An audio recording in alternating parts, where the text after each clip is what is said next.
کوئی دعا چاہتے ہو تو کم سے کم 100 مرتبہ ماشاء اللہ لا قوت الا باللہ یا ماشاء اللہ لا حول ولا قوت الا باللہ العلی العظیم، یہ ذکر کم سے کم 100 مرتبہ پڑھا کرو. تو انشاءاللہ یہ جو آپ کو اذکار بتا رہا ہوں یہ سن لیں اور اس پہ پریکٹس کریں.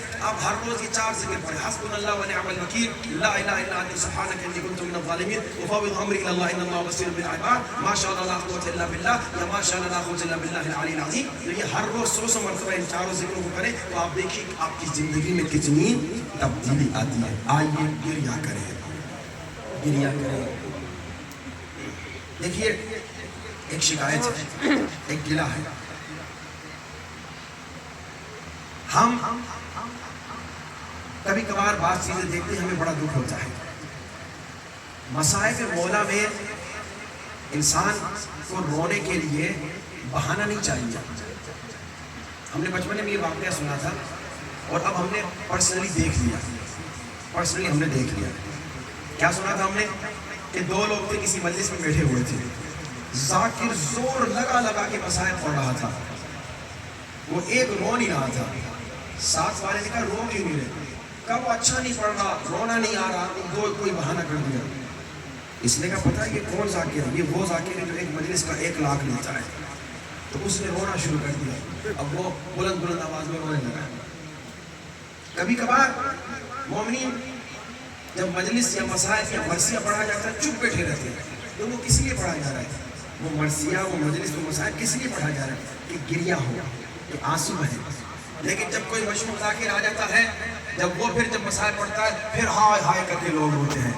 تم مولا کے لیے رو رہے ہو یا اس ذاکر کو خوش کرنے کے لیے رو رہے ہو؟ خدا جب بھی مسائل سنو، جہاں بھی کوئی بھی پڑھے. اب سنیے ہماری دادی مرحومہ کا واقعہ. ہم بہت چھوٹے تھے، انہیں فارسی نہیں آتی تھی. ہم میں ہوتے تھے اس زمانے میں. وہ آج تھی کچھ مہینہ ہمارے ساتھ گزارنے کے لیے. جب حرم گئے تو ایرانی ذاکر فارسی میں نوحے پڑھتا تھا. ہماری دادی چیخ کے روتی تھی. ہم نے پوچھا دادی آپ کو تو فارسی نہیں آتی، آپ چیخ کے کیوں روتی ہیں؟ آنسو بہتے تھے. بچے تھے، مذاق بھی ہم نے کرنا شروع کیا. دادی آپ کو جب سمجھ میں نہیں آتا رو کیوں رہی ہے؟ دادی مصائب تو آپ سمجھتی نہیں ہیں، آنسو کیوں بہتے ہیں، کس بات پہ روتی ہیں؟ دادی نے ایسا جملہ کہا آج تک مجھے یاد ہے. کہا بیٹا مجھے فارسی نہیں آتی، مگر جب ذاکر مسائل پڑھتا ہے کبھی بی بی سکینہ کا نام لیتا ہے، کبھی مولا حسین کا نام لیتا ہے، کبھی بی بی زینب کا نام لیتا ہے، کبھی علی اصغر کا نام لیتا ہے. میں نام سن کے روتی ہوں.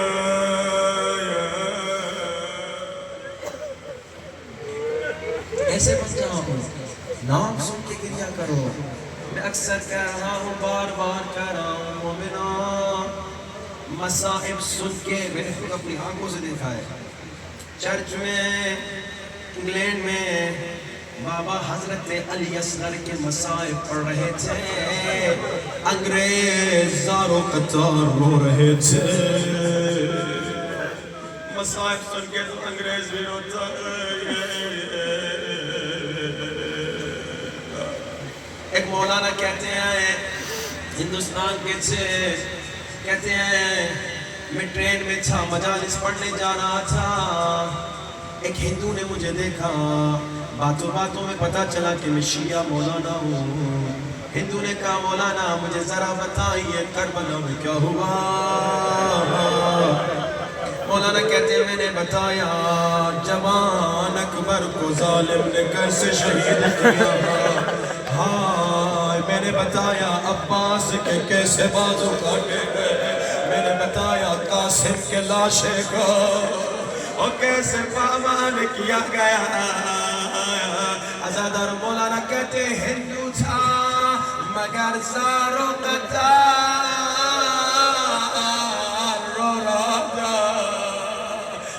سننا مولانا کہتے ہیں جیسے میں نے 6 مہینے کے ننھے بچے علی اصغر کے مصائب شروع کیے. ہندو تھا روتا روتا کھڑا ہو گیا کہا مولانا بس کیجئے مجھ سے برداشت نہیں آتا. ارے 6 مہینے کا بچہ بھلا کتنا پانی پیتا.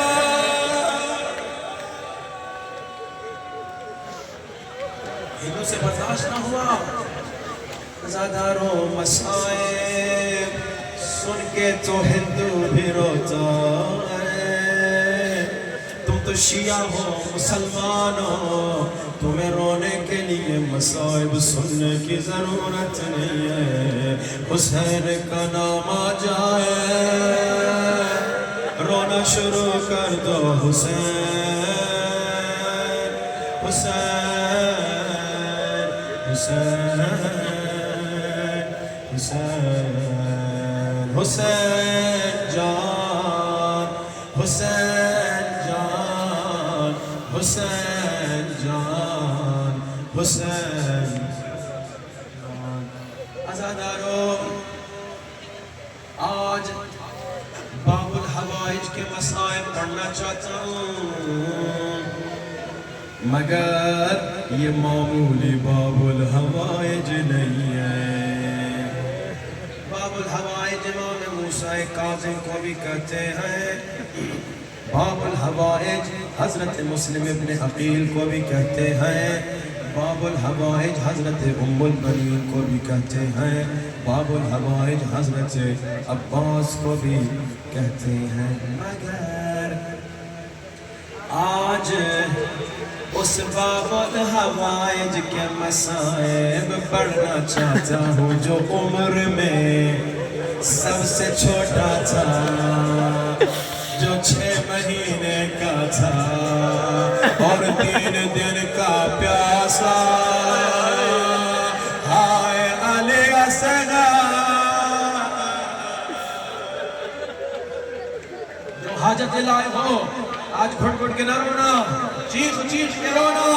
حضرت باب الحوائج علی اصغر عطا کریں گے مگر پہلی دعا خدا امام زمانہ کا جلد زور کر دے.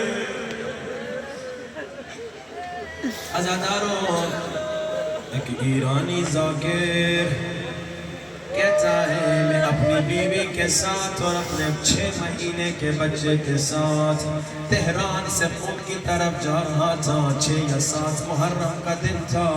کہتا ہے سخت سردیاں تھی. راستے میں موٹر وے پہ ہماری گاڑی خراب ہو گئی, ہیٹر بند ہو گئے. کہتا ہے میں بڑا پریشان ہوا. مجھے اپنی پریشانی نہیں تھی, بیوی بھی پریشان نہیں تھی, ہم بڑے تھے, ہمیں اپنے 6 مہینے کی بڑی پریشانی تھی. میں قربان ہائے رباب جب اصغر کو تڑپتا دیکھتے تھے. اللہ جانے بیوی کے دل کا کیا حال ہوگا.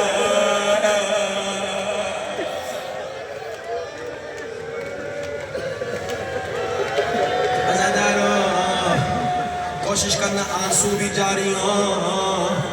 یہ ذاکر کہتا ہے موٹر میں پہ کوئی گاڑی رکتی نہیں ہے, گاڑیاں اسپیڈ سے چلی جاتی ہیں.